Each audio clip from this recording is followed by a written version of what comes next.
तो आज की क्लास में हम सब लोग क्लास 12th की फिजिक्स में जो विद्युत धारा का चुंबकीय प्रभाव चैप्टर चल रहा है उसके 5वें भाग में आज बायो सेवर्ट के नियम का जो अनुप्रयोग फर्स्ट चल रहा था कि किसी वृत्ताकार धारावाही लूप या किसी धारावाही वृत्ताकार लूप के कारण चुंबकीय क्षेत्र, इसके टोटल 2 केसेस थे। हमने एक केस जो है अपने पिछले वीडियो में करा दिया है और आज हम इसका जो सेकंड केस है किसी धारावाही वृत्ताकार लूप के अक्ष पर चुंबकीय क्षेत्र की तीव्रता कितनी आने वाली है उसके बारे में देखेंगे। तो आप सभी बच्चों का हमारे अपने YouTube चैनल आदर्श डिजिटल क्लासेस में स्वागत है। ठीक है, शुरू करते हैं। तो इम्पॉर्टेंट डेरिवेशन है। तो केंद्र पर हमने बताया था कि जो चुंबकीय क्षेत्र होता है वो कितना आया था, B = μ0 Ni/2r। r क्या है, वृत्त की त्रिज्या, जो ये वृत्ताकार भाग लिया गया था, लूप ली गई थी, इसकी त्रिज्या है। n है जो धारा बह रही है थी तार में, वृत्ताकार लूप में, उसमें फेरों की संख्या, यानी कितने बार उसमें तार घुमाया गया है। I तो करंट है, μ0/2 जो है वो कांस्टेंट है। अब हमने इसमें एक धारा ली है I, ठीक है, ऐसे घूम रही धारा, ये लूप है। इस बार लूप को हम सीधा नहीं रखें, ऐसे रखें, ठीक है, क्योंकि इस बार हमको अक्ष पर चाहिए। तो ये लूप है, ये लूप है और ये इसकी क्या है, अक्ष है। ठीक है, एक तरीके से और समझ सकते हैं, जैसे ये, तो ये भी वृत्ताकार है क्योंकि ये एक तरफ से गोल है केवल, ठीक है, और वृत्त में केवल और केवल क्या होती, त्रिज्या। ये वृत्त का केंद्र है और वृत्त के केंद्र से होकर जाने वाली रेखा इस वृत्त की अक्ष कहलाएगी। ठीक, तो इसी अक्ष, ये जो अक्ष ली गई, इसके किसी भी बिंदु पर, यहाँ से यहाँ तक, दोनों में से किसी भी एक बिंदु पर हम निकालें।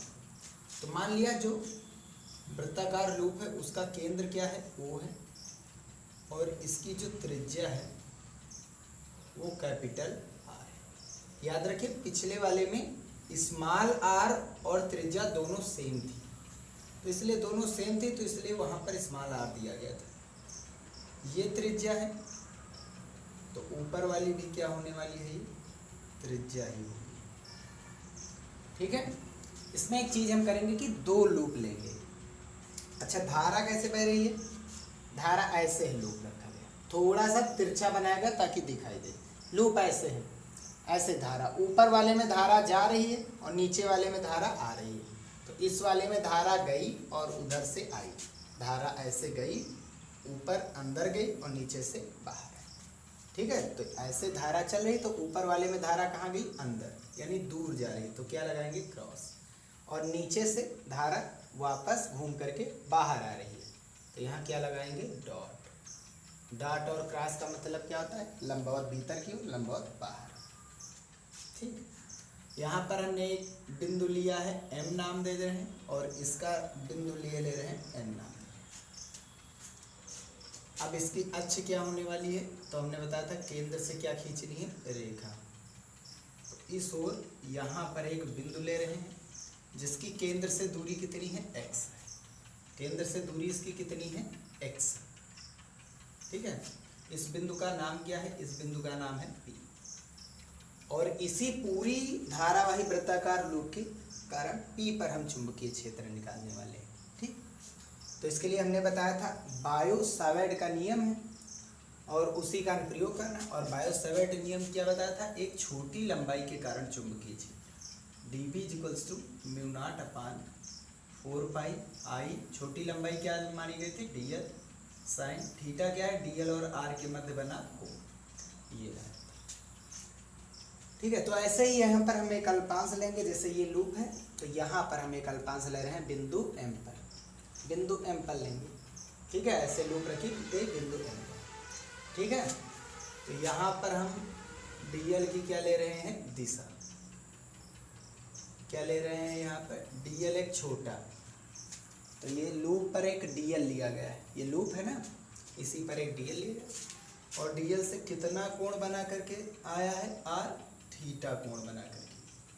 ठीक है, एक छोटी लंबाई डीएल से, धारावाही तार है ना, कितना कोण करके, थीटा कोण करके आर दूरी पर जो चुंबकीय क्षेत्र होता है वही तो बायो सावर्ट का है।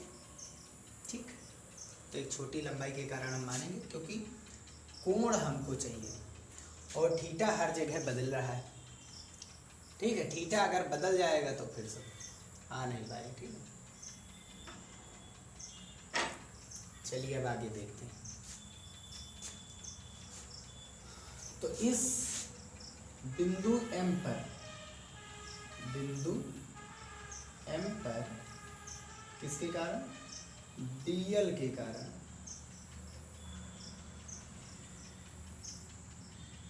P पर चुंबकीय क्षेत्र, तो एक छोटी लंबाई के कारण चुंबकीय क्षेत्र कितना होता है वो हम निकालेंगे। dB इज इक्वल्स टू, क्योंकि ये dB किसका है, m का है, तो m का लिख देंगे, इज इक्वल्स टू क्या होता है, mu nought upon 4 pi into आई DL साइन थीटा, है ना। थीटा का मान यहाँ 90 डिग्री आएगा। कैसे आएगा चलिए देख लेते हैं। तो थीटा का मान 90 डिग्री लेने के लिए यहाँ से देखिए, ये लिया गया है वृत्ताकार लूप, ये अल्पांश है DL, और यहाँ कहीं पर ये अक्ष है, तो यहाँ कहीं पर बिंदु है और यहाँ से हम डाल रहे हैं इस पर कोण लंब। तो ये अल्पांश है, ध्यान से देखिए, छोटा ले रहे हैं, ये अल्पांश DL है। ठीक है, ये अल्पांश क्या है, DL है इस चुल्ले का, और यहाँ से DL से ही क्या लेना है हमको, कोण। यहाँ कहीं बिंदु है, यहाँ पर लाएंगे तो इधर हम देखेंगे ये जो है कितने अंश का कोण बना रहा है, देखिए 90 अंश का। कितने अंश का कोण बनाएगा, 90 अंश का। चाहे जहाँ पर लेंगे इसको हम चाहे जहाँ पर लेंगे, ऐसे DL है, यहाँ से लेंगे तब भी 90, यहाँ लेंगे 90, यहाँ लेंगे 90, यहाँ लेंगे 90, 90 90 90, सभी 90 अंश ही आएंगे। तो ये एंगल कितना आ रहा है, 90 अंश, और साइन 90 अंश का मान कितना होता है, 1। तो इसलिए इसकी वैल्यू क्या होने वाली है, म्यू नॉट अपान 4 पाई आई DL अपान आई।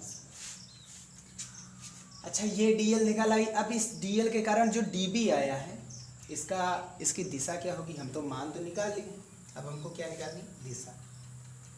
तो ऊपर देखेंगे DL किधर है, अंदर की ओर, R किधर है, नीचे की ओर। ध्यान से देखिए, ये वृत्ताकार लूप ऐसे ऐसे रखा गया है। ऊपर वाले में DL किधर है, अंदर की ओर, ऊपर वाले में DL किधर है, अंदर की ओर। ये DL हो गया, इधर R हो गया।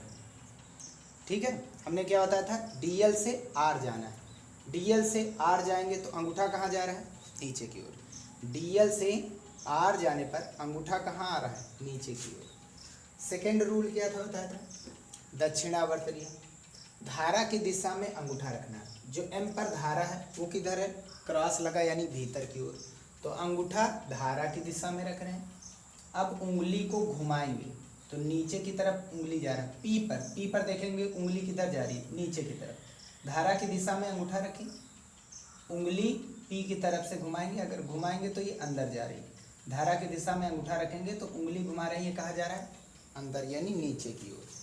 और ये भी बताया था जो dB आएगा वो R और DL दोनों पर क्या रहने वाला है, लंब रहने वाला है। ये dB आया है किसके कारण, M के कारण। ठीक है, ठीक। हमको कहाँ पर निकालना, अक्ष पर। अगर अक्ष पर देखेंगे तो dB किधर जा रहा है, नीचे की ओर। dB किधर जा रहा है, नीचे की ओर। एक परफेक्ट डायरेक्शन है क्या, ये कोई एक परफेक्ट डायरेक्शन तो है नहीं dB की, और हमको एक परफेक्ट डायरेक्शन चाहिए dB की। ठीक है, तो हम इसमें एक और DL की परिकल्पना कर रहे हैं, इस वाले dB को और अच्छे से जानने के लिए। याद रखिए, हम एक ही DL के कारण निकाल रहे हैं, दूसरा DL केवल हम एक केस बनाने के लिए यहाँ पर एक चीज़ समझने के लिए डीएल दूसरा ले लें, और वो दूसरा डीएल कहाँ लेने वाले हैं, वो दूसरा डीएल एन पर लेंगे। कहाँ पर लेंगे, एन पर लेंगे, और यहाँ से खींचेंगे आर। ये क्या है, आर है।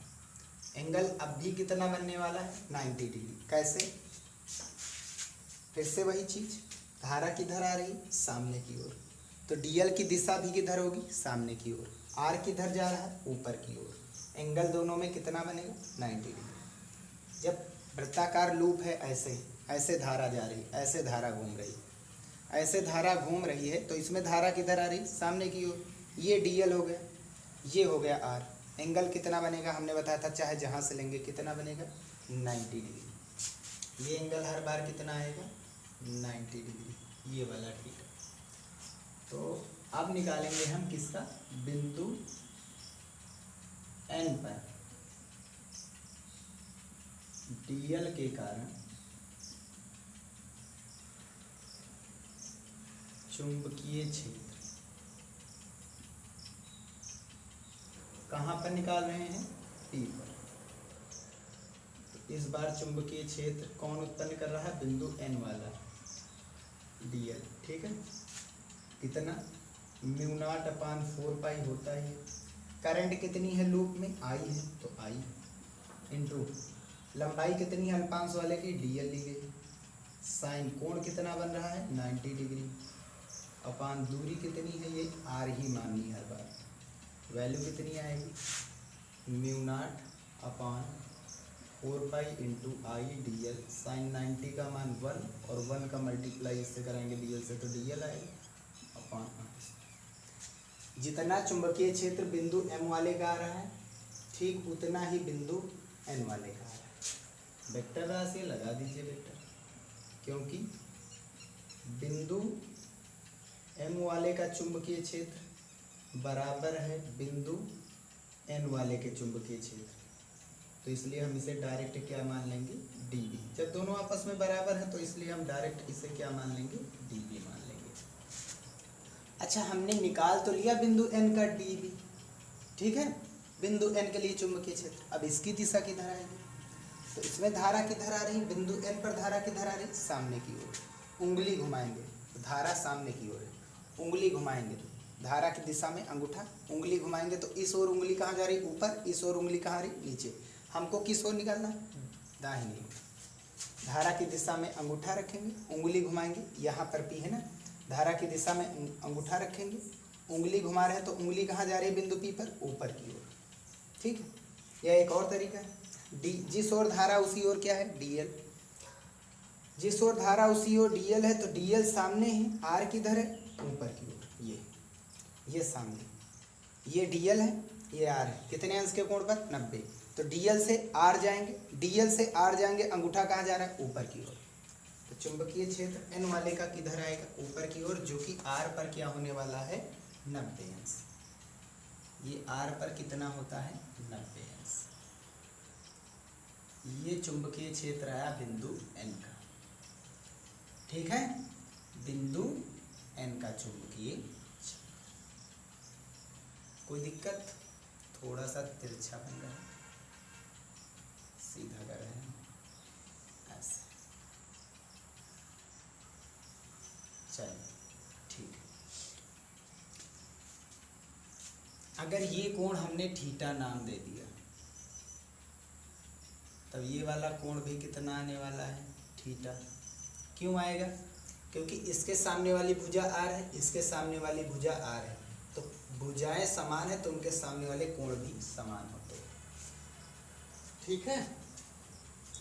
तो आगे क्या करेंगे, इनको घटक में तोड़ेंगे। हम यहाँ पर जानना चाहते हैं कि जो डी एन वाला का चुंबकीय क्षेत्र और एम वाले, उनकी परफेक्ट डायरेक्शन क्या होने वाली है। इनको हम अक्ष में तोड़ देंगे। किसमें तोड़ने वाले हैं, अक्ष में, ठीक है। बी को थोड़ा नीचे लिखे दे रहे हैं। तो बी के देखो दो घटक हैं, ये कौन सा अक्ष है, एक्स अक्ष है पूरा, यही तो है ना, ये एक्स अक्ष, और ये कौन सा अक्ष, वाई अक्ष, तो दो घटक, अगर हम एक्स वाई में देखेंगे तो बी किधर जा रहा है, बी एम वाले का डी बी किधर जा रहा है, नीचे की ओर, नीचे नहीं जा रहा है, वो वाई डैश की भी तरफ जा रहा है, एक्स डैश की भी तरफ जा रहा है। देखो धीरे धीरे वो एक्स की तरफ भी बढ़ रहा है, नीचे की तरफ, सामने भी बढ़ रहा है, नीचे भी आ रहा है। यहाँ एन वाले का चुंबकीय क्षेत्र ये भी धीरे धीरे ऊपर भी बढ़ रहा है, सामने भी जा रहा है, तो दोनों ओर जा रहे हैं। तो इसका वाई अक्ष की तरफ कितना मान है और एक्स अक्ष की तरफ कितना मान है, ये हमको चाहिए, क्योंकि ये दोनों ओर जा रहा है, वाई की तरफ जा रहा है, एक्स की तरफ जा रहा है, तो ये वाई की तरफ कितना जा रहा है और नीचे सामने की तरफ कितना जा रहा है। ऐसे ही ये भी, ये नीचे की ओर भी जा रहा है और बाईं ओर भी जा रहा है, तो इसका नीचे की ओर मान क्या होगा, बाईं ओर मान क्या होगा, वो निकालने वाले हैं। और उसके लिए हमको चाहिए होगा एंगल, और ये एंगल चाहिए हमको। कौन सा एंगल चाहिए, ये वाला एंगल। क्यों चाहिए, चलिए आगे देखते हैं। अगर देखा जाए, हमने क्या बताया था, जो एन वाला पार्ट है वो लंब होता है आर पर अपने, होता है। इस वाले पार्ट को हम क्या नाम दिए दे रहे हैं, एक्स, और इस वाले पार्ट को क्या नाम देंगे, वाई। ठीक है, ऐसे इसमें देंगे इतने वाले। चलिए वो पहले देखते हैं। इसमें देखो ये 90 डिग्री किन लोगों से मिलकर बना है, पहला थीटा प्लस दूसरा थीटा प्लस तीसरा एक्स बराबर 90 डिग्री। इतना आप मिटा देंगे, ठीक है। अब ये तो x और y अक्ष एक दूसरे पर तो लंब होते ही, ये दोनों तो लंब होते हैं। अब इसमें 90 अंश कितने लोग बना रहे हैं, पहला थीटा, दूसरा x और तीसरा y, ये भी 90 अंश बना है। दोनों को हम क्या करेंगे, माइनस घटाएंगे, तो थीटा से थीटा कैंसिल हो जाएगा, 0 बचा। x वाला माइनस का नीचे, ऊपर प्लस का कैंसिल, 0। 90 में से 90 कैंसिल हो जाएगा, कितना बचा, 0। ऊपर कितना बचा, थीटा प्लस का, नीचे y का है माइनस का। हल करने पर y इधर लाएंगे तो प्लस हो जाएगा, y किसके बराबर आ रहा है, थीटा, तो y भी किसके बराबर है, ये वाला एंगल भी कितना है, थीटा। हम यही दिखाने के लिए वो लिए हैं। तो अंदर वाला कोण थीटा है, तो बाहर वाला कोण भी कितना आने वाला है, थीटा आने वाला है। सेम रूल यहाँ पर भी लगाएंगे, इसे मिटा देंगे, ऊपर वाला तो पता चल गया थीटा।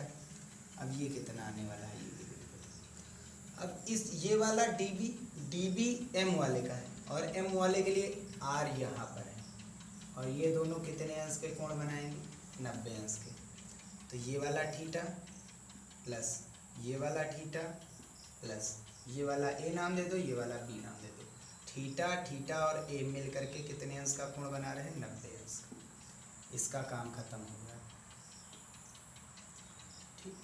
अब चलिए अक्ष वाला ले लिया जाए। एक अक्ष वाला जैसे वाई अक्ष और एक्स अक्ष क्या बनाते हैं, 90 अंश का कोण। ये कौन कौन है, 90 अंश के कोण में कौन आ रहा है, ये थीटा आ रहा है, ए भी आ रहा है, ये वाला बी भी आ रहा है, मिलके कितने अंश का कोण बनाएंगे, 90 degree. Minus minus minus minus, ये 0 बन गया।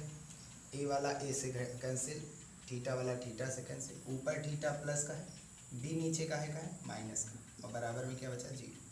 बी इधर लाएंगे प्लस में, तो थीटा का मान कितना आ जाएगा, बी के इक्वल आ जाएगा। तो बी वाला भी कितना आ गया, थीटा आ गया। बस हो गया कंप्लीट, ठीक है। तो अब इस dB के घटक किए दे रहे हैं, यानी अगर याद रखिए ये x अक्ष है, ये y अक्ष है, कुछ भी नाम दे दीजिए, और यहाँ पर कोई एक कोण बना हुआ है ऐसे थीटा। ये क्या है, कोई एक भौतिक राशि है r, y अक्ष x अक्ष। तो इस r के दो मान आ रहे हैं, ये x अक्ष की तरफ बढ़ रहा है, y अक्ष की तरफ। तो y अक्ष की तरफ कितना बढ़ रहा है, कितने मान से बढ़ रहा है, यानी कितना मान है y अक्ष की ओर, तो r। ये किधर जा रहा है, थीटा की ओर जा रहा है। तो अगर कोई भी भौतिक राशि थीटा की ओर जाएगा तो उसके साथ कॉस जुड़ेगा, आधार के साथ कॉस आता है। अगर ये थीटा के विपरीत जाएगा, भाई देखो थीटा किधर है, y अक्ष की तरफ, तो y अक्ष की तरफ क्या जाएगा, r cos थीटा। ये थीटा के विपरीत है, थीटा y अक्ष की तरफ है, विपरीत कौन हुआ फिर, x अक्ष। तो थीटा के विपरीत क्या जुड़ता है हमेशा? साइन। आर थीटा की तरफ जाएगा तो कॉस, थीटा के विपरीत आएगा साइन। यदि ऊपर वाला थीटा ना दे करके नीचे वाला हम थीटा देते तो तब ये बदल जाता है। अब आई थीटा की तरफ आता है तो उसके साथ क्या जुड़ता है हमेशा? कॉस। अगर थीटा के विपरीत जाता है तो उसके साथ क्या जुड़ेगा? साइन। ये रूल होता है सभी के लिए, तो यहाँ पर इसके लिए भी लागू होगा। जैसे ये डी बी वाई अक्ष की तरफ थीटा है और एक्स अक्ष की तरफ तो थीटा है नहीं, इसे अब तब तक मिटाए दे रहे हैं। इस डी बी के दो अक्ष, एक वाई डैश की तरफ और एक एक्स डैश की तरफ, दो कंपोनेंट एक्स अक्ष और वाई अक्ष। तो एक्स की तरफ थीटा की तरफ क्या जुड़ेगा हमेशा? थीटा की तरफ क्या जुड़ेगा? कॉस। थीटा के विपरीत क्या जुड़ेगा इसका? साइन। ठीक है, एम लिखना है एम लिख दीजिए, एम लिखना है एम लिख दीजिए, कोई दिक्कत नहीं। ठीक है, ऐसे ही ऊपर वाले थीटा का देखो, अब इसे मिटा देंगे। ऊपर वाले का, ऊपर वाले डीबी का थीटा की ओर घटक थीटा के साथ क्या जोड़ता है हमेशा? कॉस। और थीटा के विपरीत घटक भाई ये वाई अक्ष की तरफ हो गए और एक्स अक्ष की तरफ कितना मान आएगा? D B N sine theta. ठीक है, क्या जितना ये एन वाले का है, जितना एन वाले का डी बी है उतना ही एम वाले का है, ये अभी हमने देखा।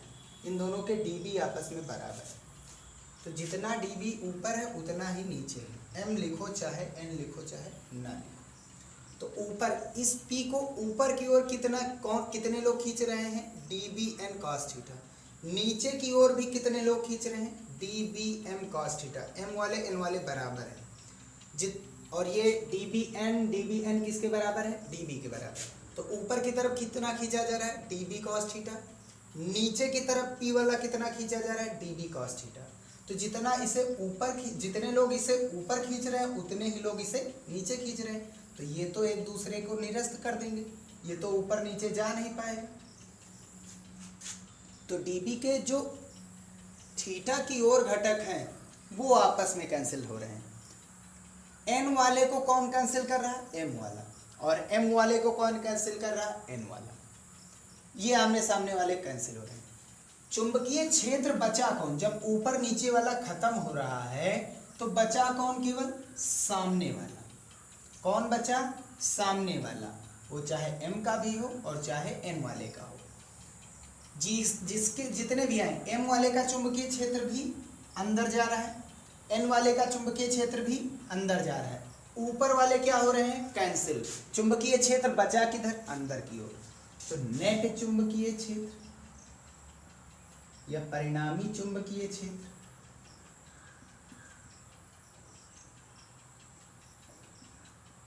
कहां पर? पी पर क्या होगा? इस डीएल के कारण जो चुंबकीय क्षेत्र आया कितना आया है?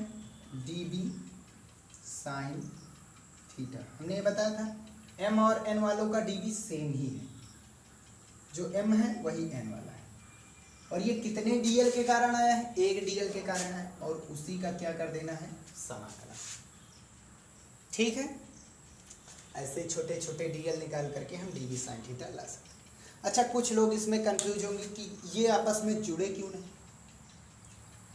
क्योंकि हमको कितने डीएल का चुंबकीय क्षेत्र चाहिए? एक डीएल का। ये कितने डीएल वाले चुंबकीय क्षेत्र? दो डीएल वाले, एक नीचे वाला और एक ऊपर वाला। दूसरा हमने लिया क्यों? इसके लिए हमने बताया था। दूसरा हमने लिया क्यों? ताकि हम दिखा सके जो ऊपर y और y डैश वाले चुंबकीय क्षेत्र हैं, ठीक है, m वाला, देखो पहला क्या निकाला गया था? इस m वाले का निकाला गया था नीचे, तो इसके दो घटक आए db cos थीटा, इसका cos थीटा, y डैश की ओर जो मान है, ऊपर वाला जो इसका ये वाला n वाले का dl है जो कि ऊपर आया है, वो कैंसिल किए दे रहा है। अगर m वाले का एम वाले का कॉस थीटा कौन कैंसिल कर रहा है? एम वाले का कॉस थीटा कौन कैंसिल कर रहा है? एन वाला ही तो कैंसिल कर रहा है। हम ये दिखाने के लिए कि इसके जस्ट सामने वाला जो है इसके कॉस थीटा को कैंसिल कर देगा, ये दिखाएंगे। और इसका केवल कौन सा बचेगा कंपोनेंट्स, कौन सा घटक बचेगा? साइन थीटा वाला बचेगा, कॉस थीटा वाला खत्म हो जाएगा। अगर यहां पर कोई डीएल लेते तब तो इसके सामने वाला डीएल क्या कर देता? इसके कॉस थीटा को खत्म करके केवल कौन देता? Sine theta. यहां पर अगर जो कोई कंपोनेंट लेते, यहां पर कोई एक डीएल लेते तो यहां वाला डीएल क्या कर देता? इसके कॉस वाले को खत्म कर देता।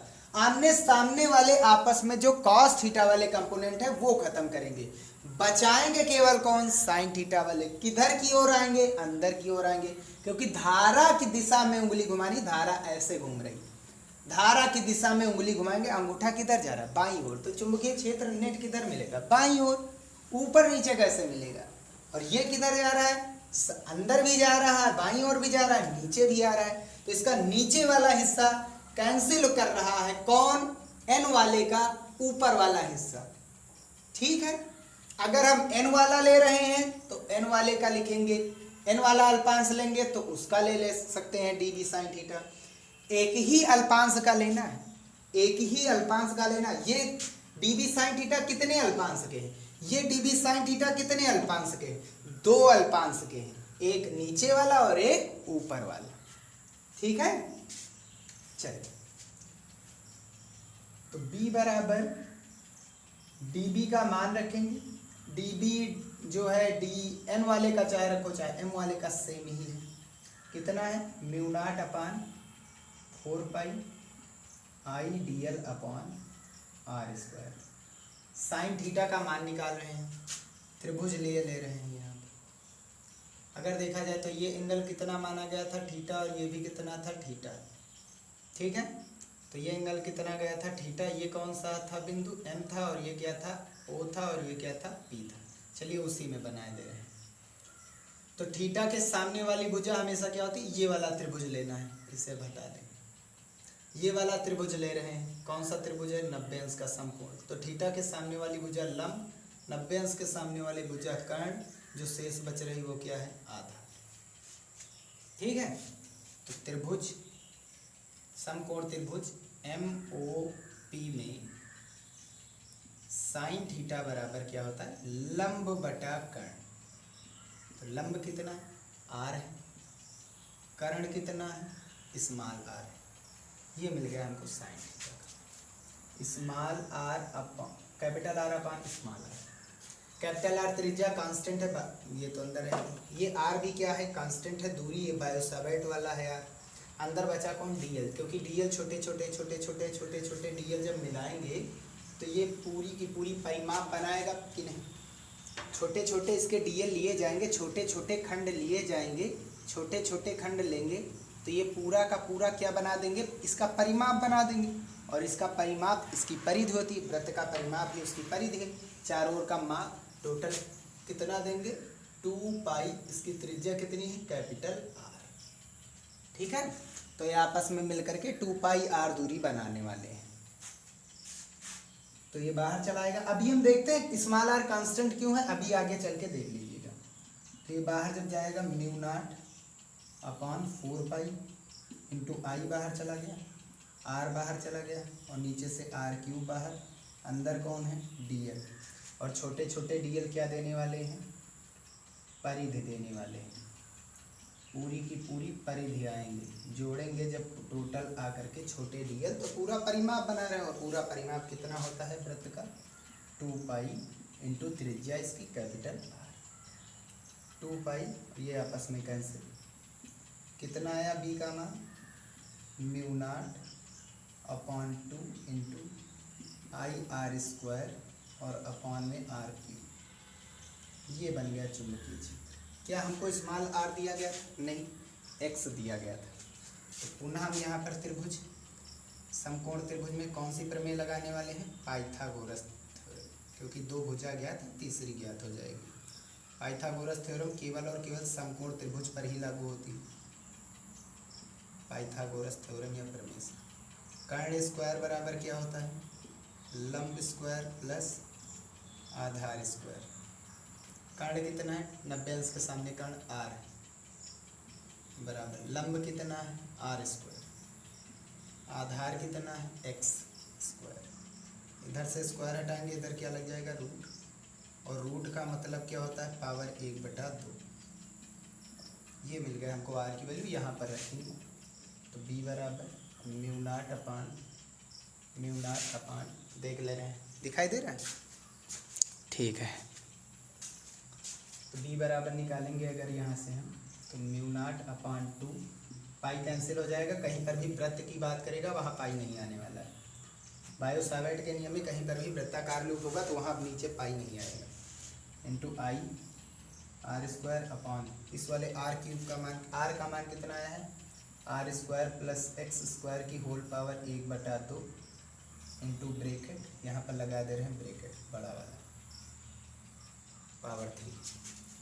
तो ये r का मान यहाँ पर रखेंगे, पूरा बड़ा वाला ब्रेकेट, पावर कितनी है 3, घात का घात से क्या होता है गुणा, b म्यू नॉट/2 इंटू फेरे कितने हो n फेरों के लिए n आई r square upon r square plus x square की होल पावर 3 का आधे से गुणा करा जाएगा तो 1.5 बचेगा, यानी 3/2।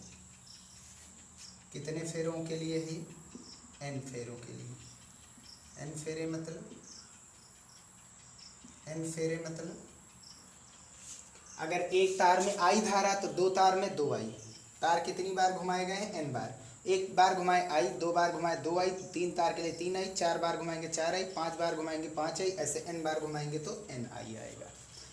ये है किसी भी धारावाही वृत्ताकार कुंडली या लूप के अक्ष पर चुंबकीय क्षेत्र। एक बार इसका फिर से रिवीजन किए दे रहे हैं, ठीक है।